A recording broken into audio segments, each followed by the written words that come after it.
Hey, everybody. Shane Presley here, Rock Paper Podcast. Thank you so much for tuning in to another brand new episode. Whether you've been here or you're new here, I really am glad you're here with us. And thanks again for all the continued support. Big thanks to today's guest, Brian Krumm. Joins me on Zoom. Had a lot of fun hanging with him, getting to know a little bit more about him and his music. And he's got a brand new record titled Just Fade Away that released over the summer. And now available on digital and CD and vinyl. And you can catch Brian and his band opening for one of my great friends and favorites, Holliday and the East Side Rhythm Band, this Friday night, October 13th, in Collinsville, Illinois, at the historic Miners Theater. So grab tickets to that show and come out and join us Friday night at Miners for a fun evening of music. But yeah, you're going to hear all about Brian's story from growing up in Collinsville area to moving to Chicago. And we have a lot of fun talking about his record, Just Fade Away, on today's episode.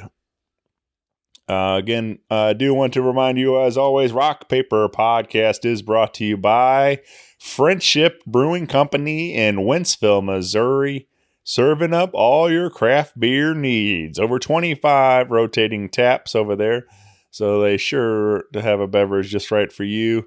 All kinds of tasty drinks, and you got your burgers and nachos, flatbread pizzas, pretzels, all kinds of your tasty bar eats. And you can always catch some great live music there on the weekends. And with it being fall now, we're getting into some cooler temps. It's fun to sit out on a patio and enjoy a nice fall evening. And you can we'll kick off your weekend Thursday night with Singo Bingo. This Thursday, October 12th, is Singo Bingo 2010's Party Mix. Friday, October 13th, Denver Wade Trent returns. And on Saturday, October 14th, Steve Kyle. Sunday, 1 to 4, you can catch Josh Liddig out there.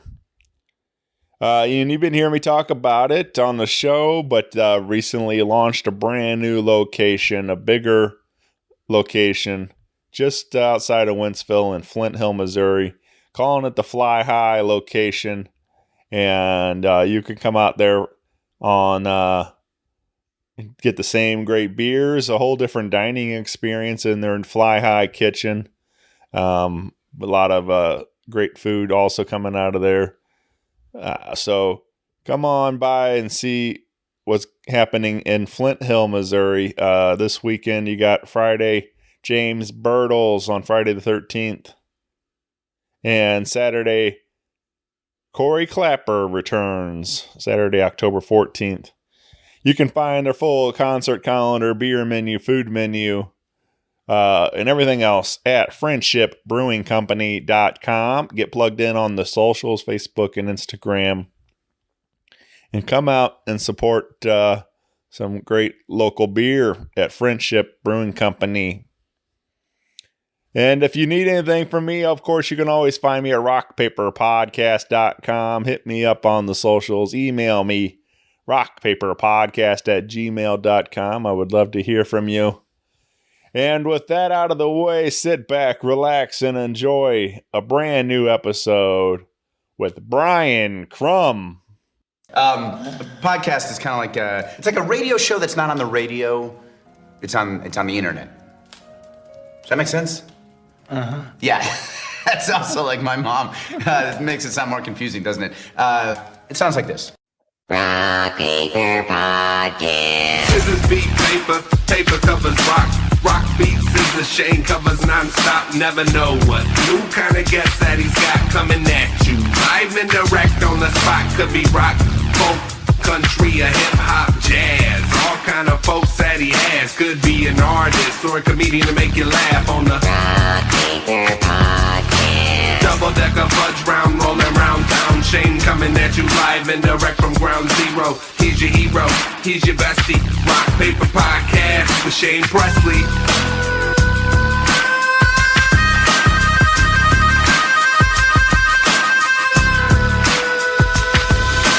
Rock Paper Podcast. Hey, everybody. Shane Presley here. Rock Paper Podcast coming to you from St. Louis, Missouri. Hanging out today via Zoom with Brian Krumm. Welcome, Brian Krumm. You're coming at you via Chicago. Yeah, Chicago, man. I love it up there. Not too bad. Not too bad. It can be hard for a Cardinals fan, but Sure. Yeah, we make the drive. Maybe try once a year, maybe, or every other year sometimes. But we've gone to a couple of different Cubs series up there, and take the Amtrak and get some pizza and just make a weekend of it, kind of thing. And totally, the Amtrak is really a good way to go. I've taken the Amtrak several times back and forth, but I was going to say that my mom, dad, sister, and brother are still in the Collinsville area. My brother lives in Glen Carbon, but they do. I have to remind them to, come up. You got to come up at least once a year. Yeah, and that tends to be around when the Cardinals are at Wrigley. Sure, we've had some good times. Yeah. We did like a bachelor party one year. Like 14 of us jumped on Amtrak and went to a Cubs game and got bleacher seats and just had a great time. And that's a perfect spot for a bachelor party, I think. Yeah, it was a good weekend for sure. And I do remember. I thought it was really funny that somebody had a bottle of Goldschlager.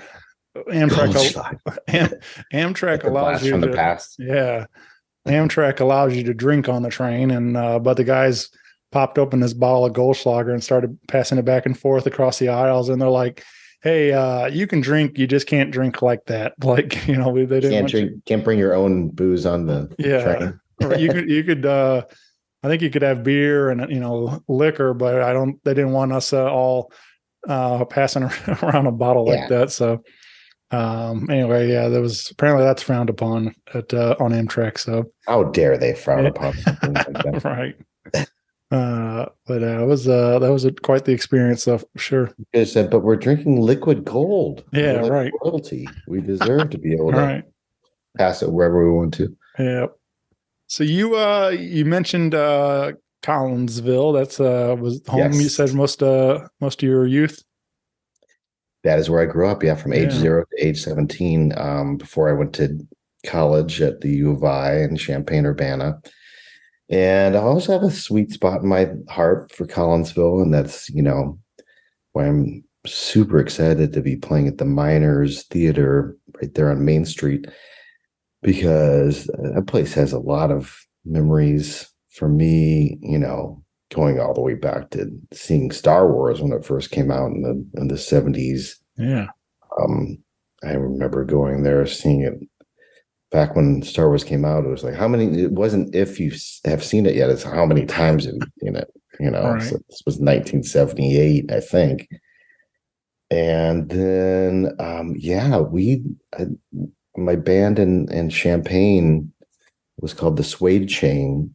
And we actually recorded a record there with the producer was Adam Schmidt. And we rented out the Miners Theater for a week. And we ended up getting enough tracks to make this album called Piloted by Ghosts. And that came out in right about 1996, I think, on the Mud Records label out of Champaign. And so, it was great to record there. Sounded great. You can hear the theater on the record for sure. I think it's on all the digital streaming platforms these days. It's called the Suede Chain. And so, we had a great time there. We had a couple run-ins with the Miners Theater, is kind of notorious for having some ghosts floating around in the atmosphere. And we definitely had some strange occurrences, some strange bumps in the night, although, maybe that had to do with that. We were recording all the way up till 2 a.m. sometimes. So. All right. But yeah, it's just recently gone through like a very, very great rehabilitation and refurbishment, and it looks great. So they're having full-on shows there now, and we're super excited to be there on Friday, October 13th, coming up really soon with Al Holliday and the East Side Rhythm Band, who, believe it or not, Al is also a Collinsville native. Yeah. So we got that going for us. Yeah, very cool. It's gonna be a fun night for sure. And you talking about some of that, triggered a memory. There's a space over in Alton. Can't remember what. It's the old schoolhouse, I think. Something like that. It was a venue, or turned into a venue. Yeah, and then there's a coffee shop there. I vaguely remember what you're talking about. I can't pinpoint the name of that. But so whatever was a school, and then it was closed down, and then it's been a couple different things since then. And there's rehearsal spaces in there for bands and stuff now. Oh, okay. And anyway, there's a lot of it that's pretty well closed off to the public. But we were I was talking to these guys there that practice in those rehearsal rooms, and there was we did a podcast in the coffee shop area, and there was some really weird stuff that appeared on the audio. Oh, never happened in other places. And I was and it was just kind of a weird timing of it all, that we happened to be talking about how it was haunted. And then there's these weird things that appeared in the recordings. And then they took me through the building and showed me some of the things that, figures. Where it's supposed to be some spooky stuff happening. And they've had, those ghost hunter shows in there doing stuff and all that. But it's also, the show is also on Friday the 13th. So it should be a good spooky October show. Let's hope that, spooky season. That much any bad luck, but we'd love to see looking forward to seeing a lot of old friends that have already contacted me about coming to the show, and it's coming up really quick. Yeah. So you'll be here touring to support your brand new record that we now have available on vinyl and CD and digital, and titled Just Fade Away. And that came out June 2nd. Yeah. So it's only been out 4 months, but I guess that's a long time in the music world. Yeah. But this record sounds fantastic, man. Thank you. I gave it a spin early this morning, and then a little later in the afternoon at work, and just was a lot of fun to kind of take a deep dive into it, and really enjoying the songwriting. And thank you. It was reminiscent for me of a lot of kind of favorites of mine. I think some of your vocal stylings kind of there's some Tom Waits maybe, or even Tom Petty, and some of these kind of guys, these great American songwriters and stuff. I think all that kind of comes through as some of your influences maybe. Thank you very much. Yeah, it was a labor of love. It was kind of we didn't really know that we were making an album when we started. Chris Motor and I, my longtime best friend, we grew up together in Collinsville, and we live in Chicago area these days, and we've been playing in the Great Crusades for more than 20 years. So it was during the pandemic, and we were both sort of going crazy, and we decided to start sending files back and forth to each other and just working on songs that way. And I made a challenge Actually, it was my wife's idea that she came up that I should have a shot of whiskey every day at 5 p.m. All right. and try to write a song within 1 hour. So I did that, and I came up with 25 songs in 25 days, and then we sort of started passing those files, those rough demos back and forth, because I was just recording the initial ideas on my iPhone. And then we went back after, some things opened up after the pandemic. We started, actually re-recording some parts and sending them back and forth. And that's how the album started coming together. So it was something positive that came out of the pandemic, at least one thing, this record. Yeah. And the influences, I think those are right on target. I've gotten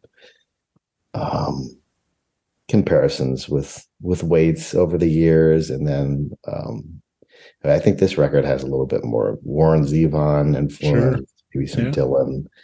The Jayhawks have always been a big favorite of mine, their songwriting. And, I think I was listening to some Dylan too during this time period, and it all is during that time period. I don't know if it was like this for you, but, after you finish dinner or finish working, it was kind of like, okay, what now? For me, it was listening to music. Yeah. And then sort of think probably some of those records that I was listening to might have influenced, some of these songs. Yeah, for sure. So, yeah. Yeah, those Warren Zevon's like definitely one of the greats, it's like For sure, yeah. And I don't think he quite gets the credit that he deserves. Yeah, well, I was very upset that he didn't get the nod for the Rock and Roll Hall of Fame recently. Yeah. Well, I don't know about very upset.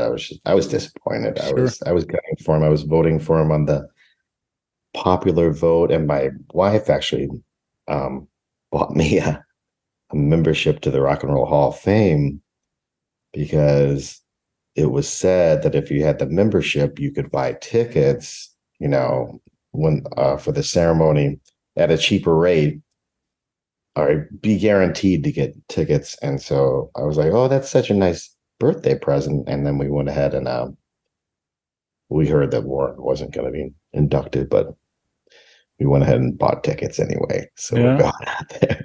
And I actually combining pleasure with pleasure. I'm doing a gig the night before in Brooklyn, a solo gig at this place, Pete's Candy Store, on November 2nd. And then I'm going to the Rock and Roll Hall of Fame induction ceremony just because on the 3rd, on the Friday. And Sheryl Crow will be there. So I opened for her years ago with Suede Chain, and very cool. And forward to be a cool night. Yeah. I got to see her for the first time a couple years back at a Roots and Blues in Columbia, Missouri, and that was okay. It was a nice treat. They did like an all-female lineup, and she headlined it, and so it's cool that having a Missouri native headlining the festival. Yeah. We opened for her right when she was signed to her major label, right when Tuesday Music Club came out. And we were kind of like, who is this person? We don't know. We're opening for Sheryl Crow, never heard of her. And then, of course, she apparently had some very nice things to say about the Suede Chain back in the day. So thank you, Cheryl. Yeah. Very cool. So let's drop in a track. There was talking about this record. Is there a particular favorite you would like to share? How many minutes do you have here? Let's see. We can do whatever. There are no rules. No rules. Yeah, it's the internet. Let's try Just Fade Away. Yeah. Song 2. There's the single off the record. Yeah. What would you like to share around Just Fade Away? Is there any particular story? It's just another one of those songs that sort of, a lot of these songs on the record, unbelievably to me, came together within a very short period of time, and I really tried to not overthink what I was writing about. And these lyrics for this song, I mean, you can tell it's kind of a song about departure, relationships. There's some airport imagery in there, you know, and some it's like a very heartfelt storyline behind it.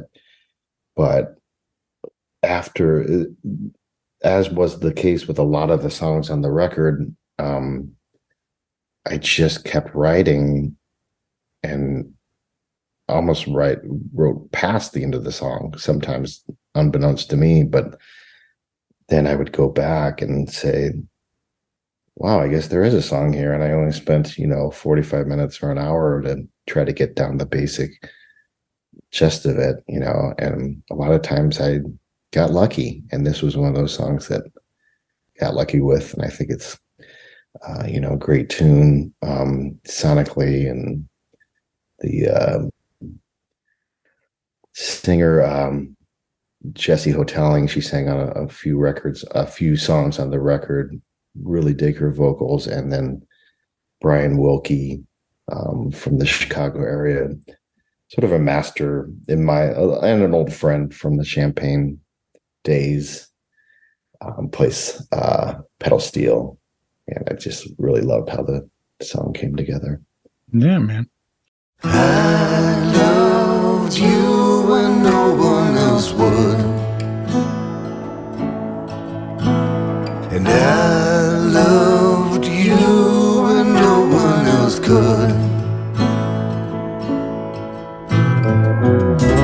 When you burn your bridges, let your friends fall as they may. You ran home to your mother and tried to just fade away, just fade away.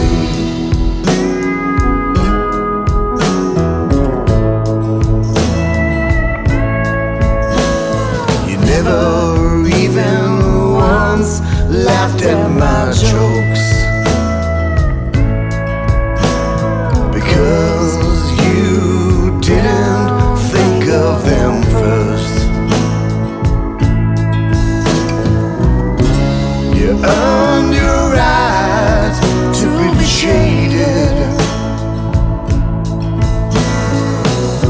Said all you wanted was not to be hated, and it just fade away, and it just fade away. Ooh, just fade away. Maybe tomorrow is not today.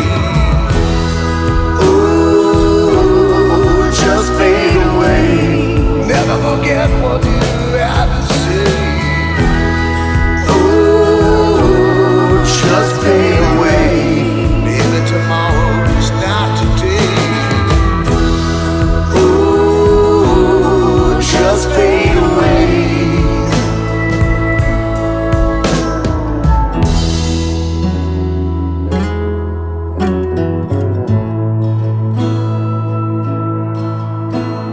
How can I not remember that day when you stepped on a plane to take you away?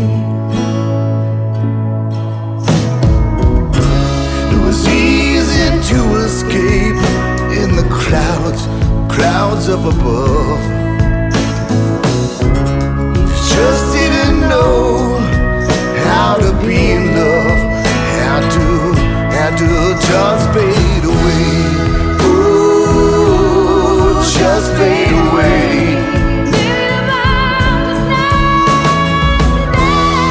Ooh, just fade away.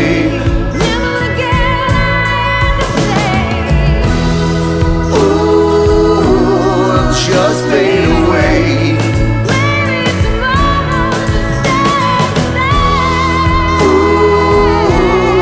Just fade away. I loved you when no one else could, and I loved you when no one else would.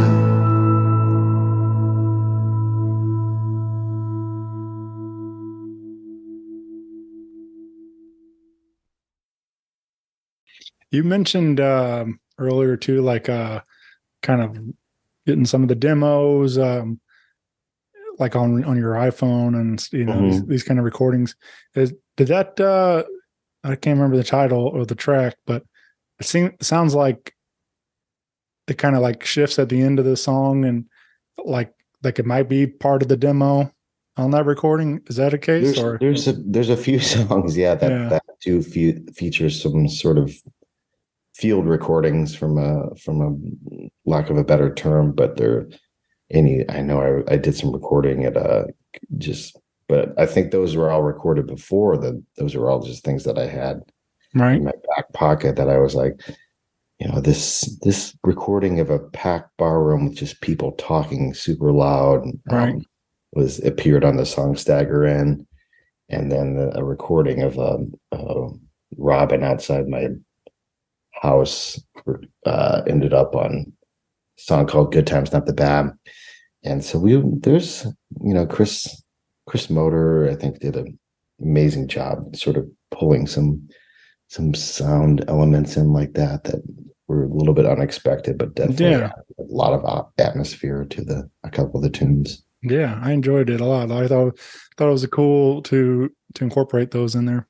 Yeah, you know, and I mean, we're no Pink Floyd or anything, but we try to experiment a little bit. You know, I did. There was one of these I did with guy Jackson Howard, and we kind of did this back porch picking type of episode where they were kind of doing song swap, and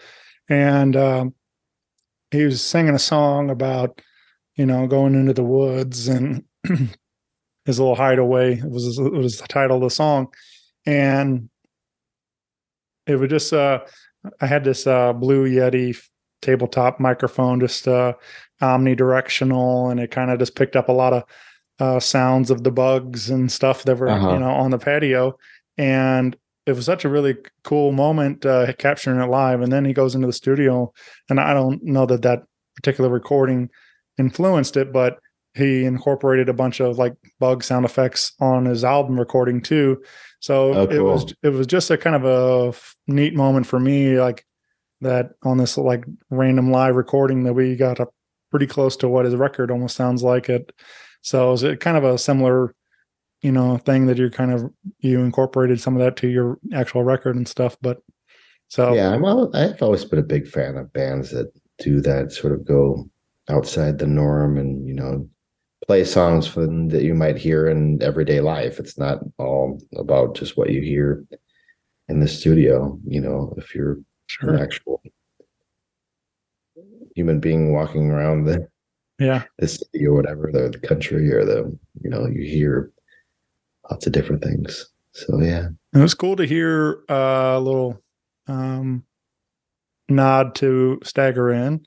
I haven't been there myself, but I hear a lot of great stories of the history in that room and everything, and so it was fun to hear in your song, you know, the black and white tiles, the small stage, you know, like you're really painting the, you know, picture of what this room was or is still, and so.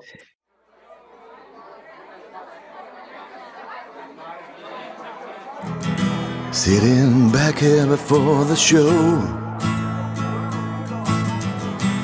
in the office by the stock room is closed, filled with bottles and cans. We got wine, whiskey, and gin. We got everything that a man or a woman could want. And the back room was filled with smoke, dusty papers and a beer sign, it's broke. Waiting is the hardest part, waiting for 9 o'clock. 'Cause that's when it's time to rock. Step on the small stage, black and white tile. That was all the rage in 1974 at the Stagger Inn. At the Stagger Inn.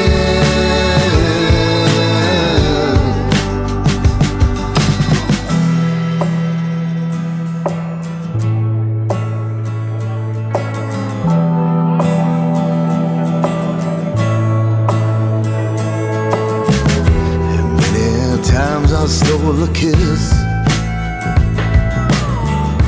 in the alley that led you all into this.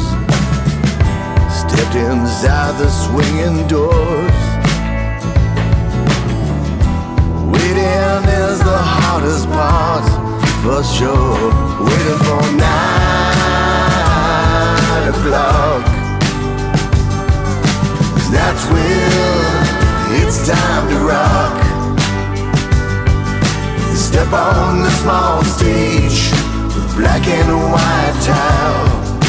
That was all the rage in 1974 at the Stagger Inn. At the Stagger Inn.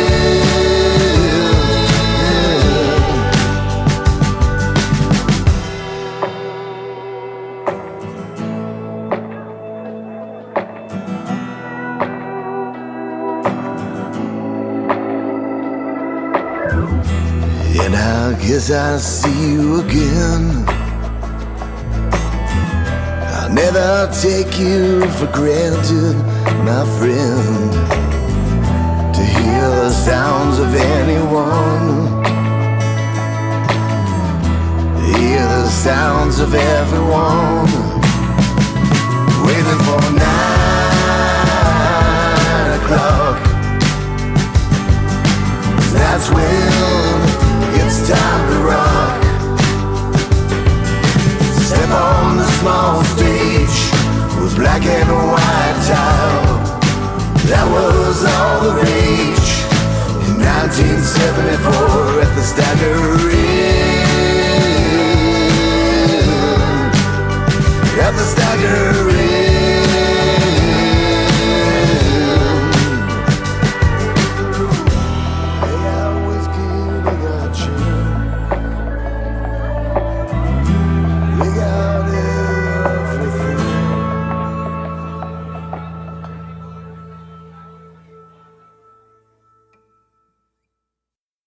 Yeah, it's a longtime favorite of mine.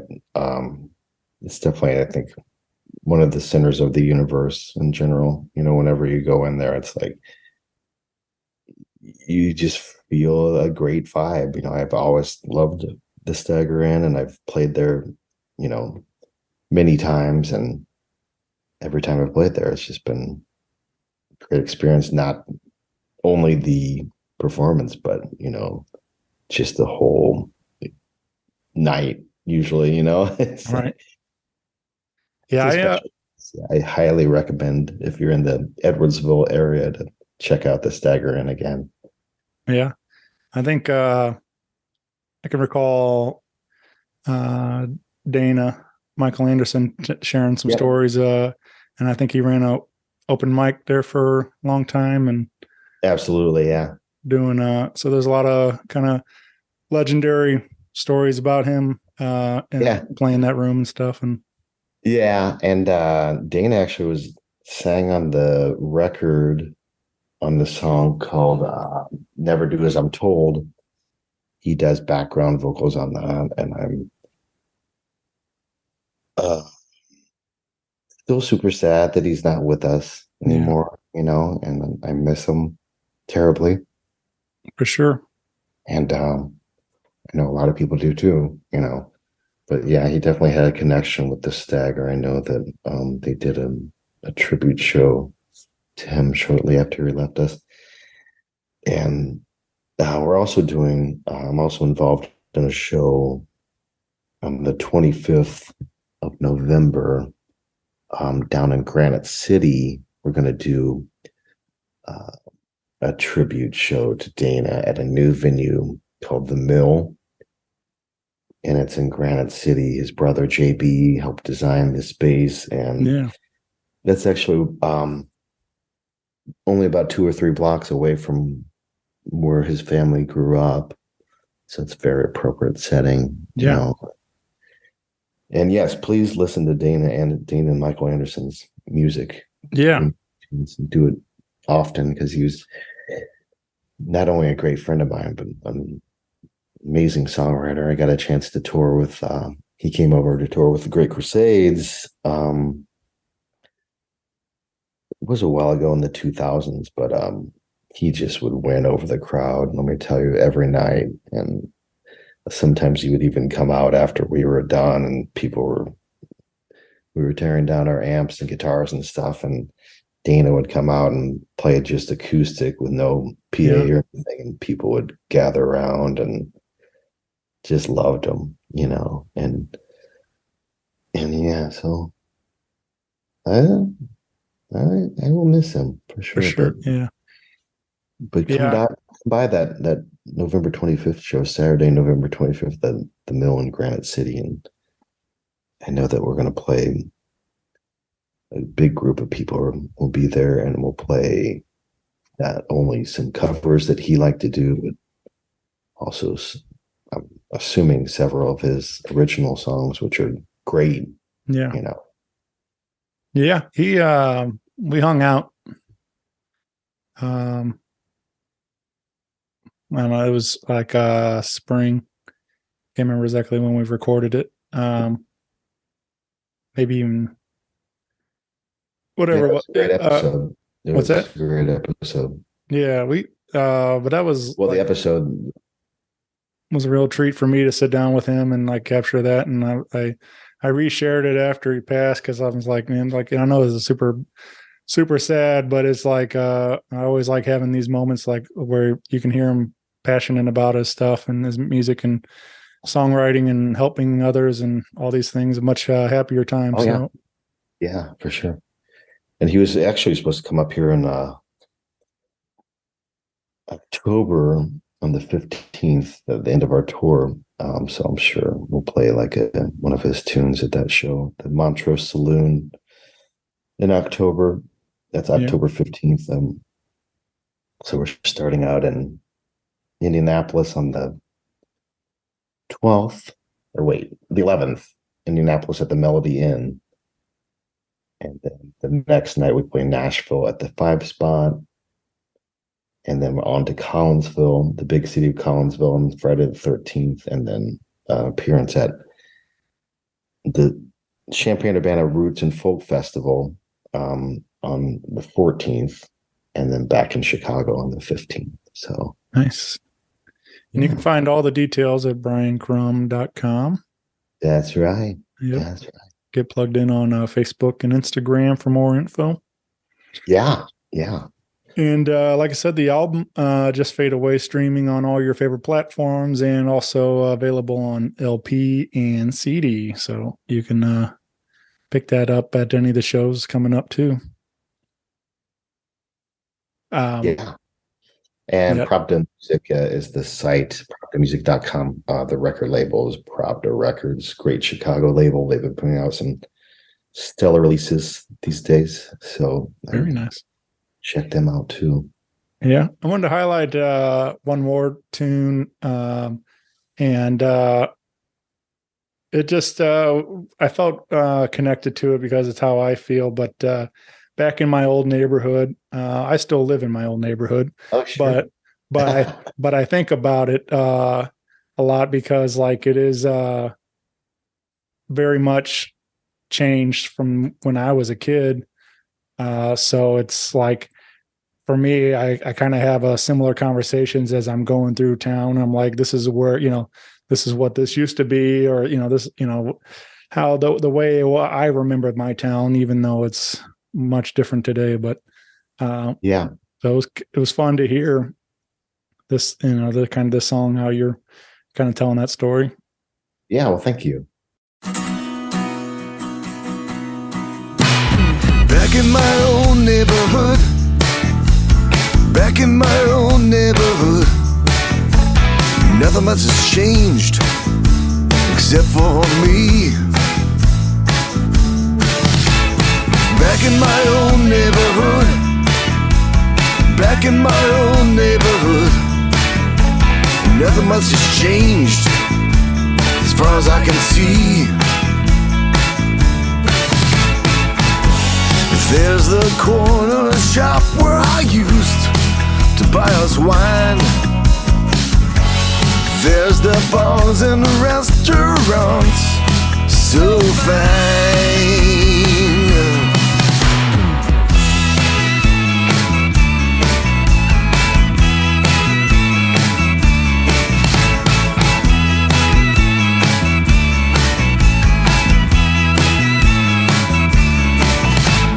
This is where we fell in love. This is where we fell in love. Once upon a time, not too long ago. This is where I fell in love. I swear to the Lord above. Once upon a time, but not too long ago. This is where we used to walk hand in hand. This is where we used to talk again and again and again. Do you remember all those nights we got to fight? But I always made it up to you.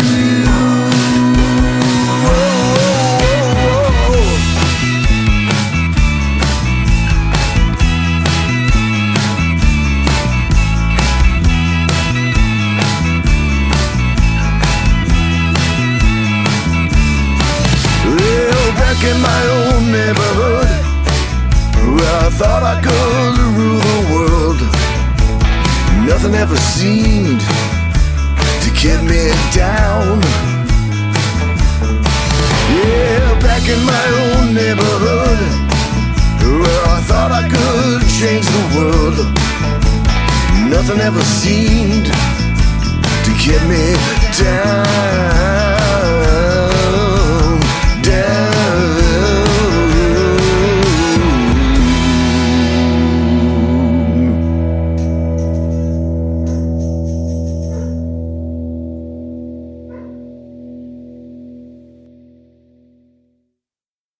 That was I don't think I realized if that was about Collinsville or about Chicago, because I did write that in during the pandemic too, and it was written after driving around some old neighborhoods I used to live in Chicago.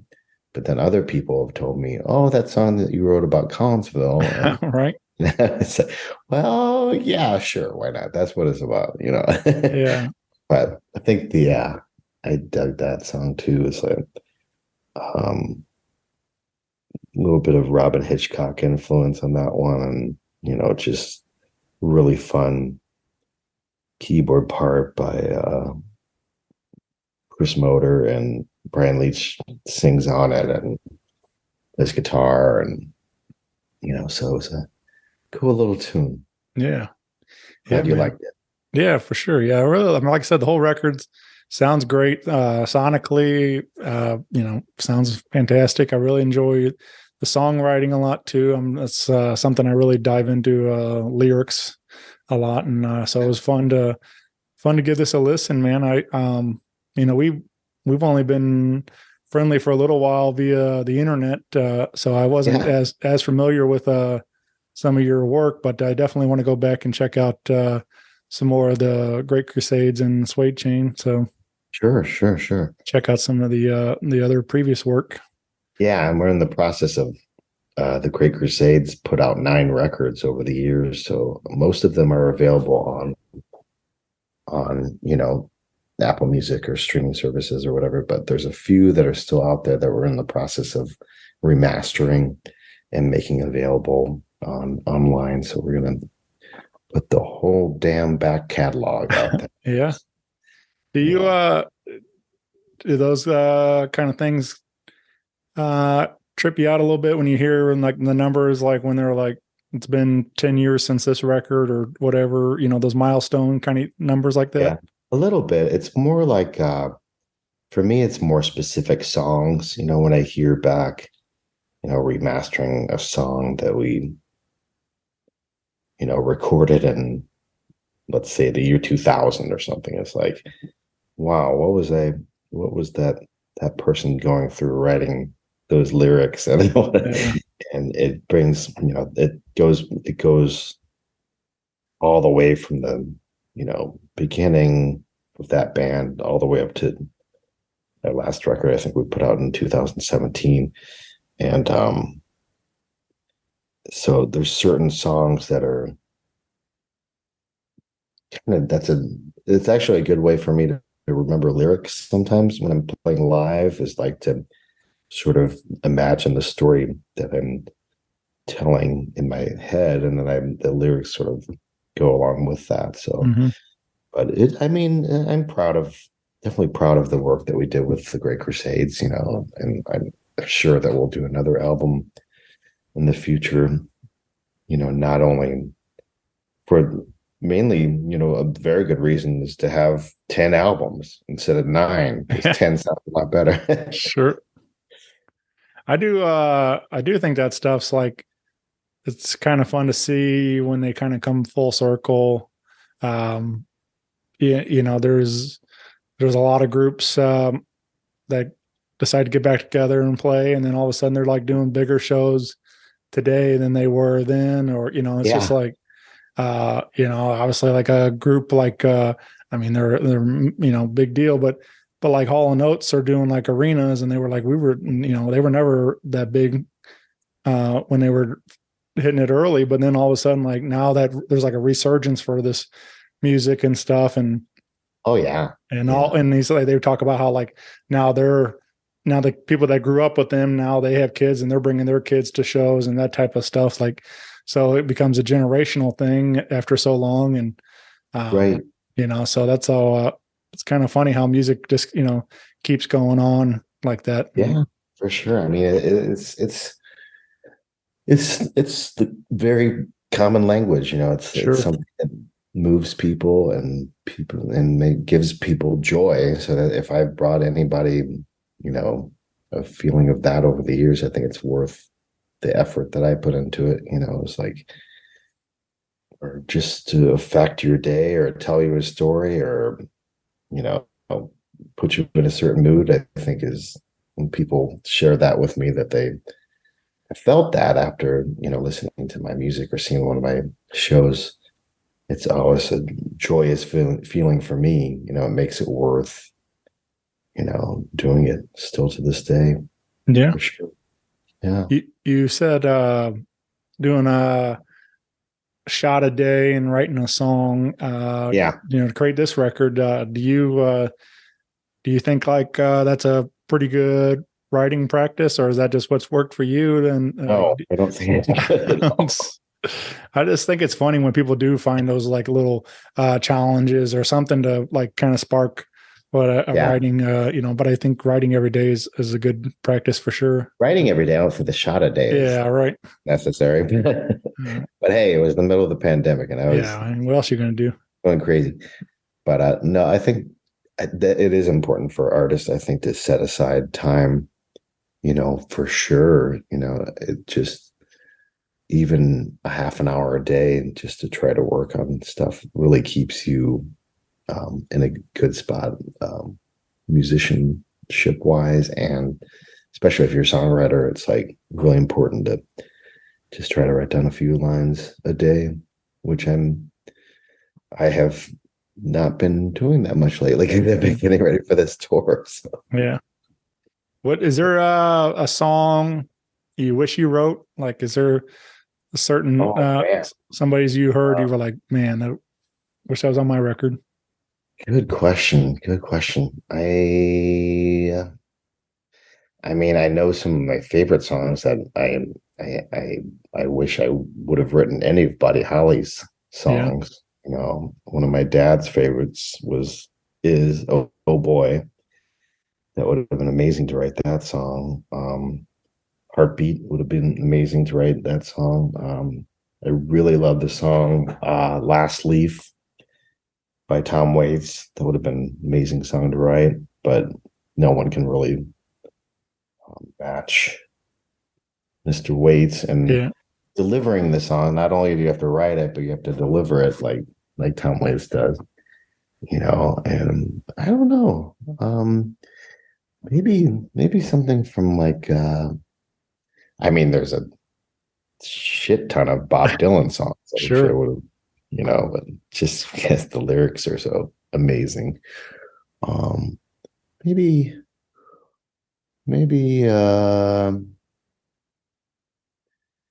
something, I don't know, by the, I'll have to get back to you on that one. All right. This could be a whole separate separate podcast, actually. Right. Yeah. So I just thought I'd mention that if there are any musicians, there's an organization founded by the songwriter Victoria Williams, who's great. She was on tour with Neil Young in 1994, and she ended up having these persistent health symptoms, some conditions, and she ended up founding this organization that specifically helps musicians in need. It's called Sweet Relief, and the website sweetrelief.org, and they not only provide help in the physical challenges, but also in any mental health issues that people, specifically some musicians, are encountering. And so I just thought I'd mention that. Yeah. It's a very serious thing, man. I think I'm glad people seems to be more openly talking about some mental health issues and things, and I hope that we can keep the conversations going and to where people feel more comfortable discussing things before. So, but yeah, it's I'll have to definitely check that out and see if what I can do to support that cause. Awesome. I just wanted to say thank you very much for having me on. I've a longtime admirer of the podcast. So thank you. Yeah. And your listings are amazing that you do. What's happening on Friday night in St. Louis? Yeah.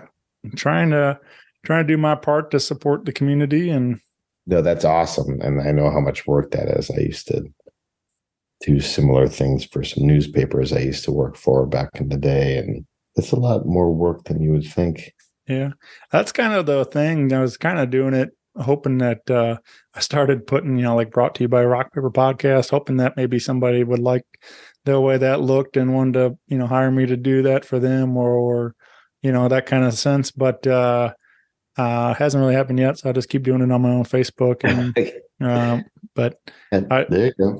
I do like that, I get I'm glad people get a kick out of it and use it and rely on it. People, if I don't post it, people are asking me where it's at and stuff. So yeah, people are looking for it, but that's really why I did it, man. People were saying there's nothing to do in this town. And I was like, well, there's plenty to do. I'll show you.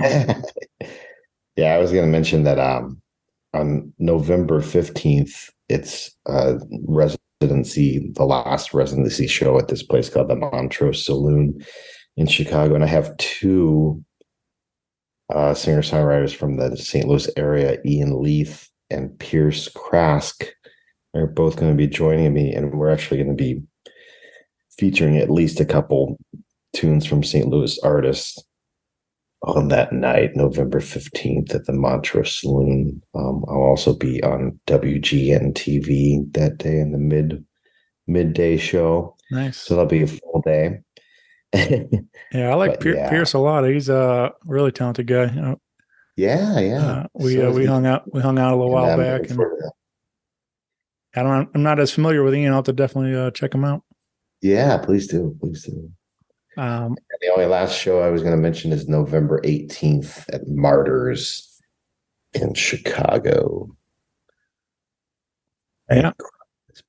5 friends and another band I play in called Soul Daddy, which is more of a funk soul cover band, but that'll be November 18th at WG at Martyrs. Nice. So thank you very much for taking time to talk to me. I really appreciate it. Yeah, happy to help. And again, what are there tickets? Do we need to get tickets in advance for the Miners show? There are tickets on sale, yeah, and you can just go to the Miners Theater website to get those. Just do a Google search for Miners Theater. Yeah, I'll link it all up. Collinsville. And then you got Brian Krumm and his Barfly Friends and Al Holliday and the East Side Rhythm Band. Again, October 13th, Miners Theater, Collinsville, Illinois. And going to be a lot of fun, man. I'm really excited to officially meet you in person. It's the horseradish capital of the world, too. I don't know if you know that. I didn't know that, no. We got that going for us, and we got the world's largest ketchup out of water tower. I definitely knew that one, though. I have a picture on the wall. So, yeah. All right. But thank you for spending some time with me tonight. And like I said, I'm excited to pick up my copy on vinyl when you come to town and get it autographed. Okay. Yeah, man. Well, thank you, Brian. I'm sure someone has asked you this already, but any relation to Elvis or? I don't know. My aunt told me she's all about the family tree stuff, and there is connections like fourth, fifth cousin or something like that. Like, all right, I think if I remember, it was like 2 or 3 brothers immigrated here. And one of those guys was Elvis's grandpa or something. Whoa. And then one of them is my grandfather's grandfather or something along those lines. So it's like I don't know how that works, but something like that. We are of relation, but it's pretty distant. Very nice. Well, thank you very much. Yeah. But it's I don't know. I always kind of laugh about that we're not really like close enough to get any money or any of the fun stuff, but it's cool that to be any bit associated with it. I think it's we went on a family trip to Graceland when I was like 14 or something, and figured we had to check that out at least once. Oh yeah, very nice. But it would be pretty cool to have been able to be more involved with it. But my grandma always said that banana sandwich. Yeah, my grandma would always say that we looked alike, and I just kind of laughed it off. I was like, all right, whatever, Grandma. She kind of got something going on there. Yeah, hey, get the lip curl and the sideburns cleaned up, but yeah. There you go. Yeah, man. Well, thanks, Brian. And okay, thank you. I'll see you soon, my friend. Okay. Bye, everybody. Bye-bye, everybody.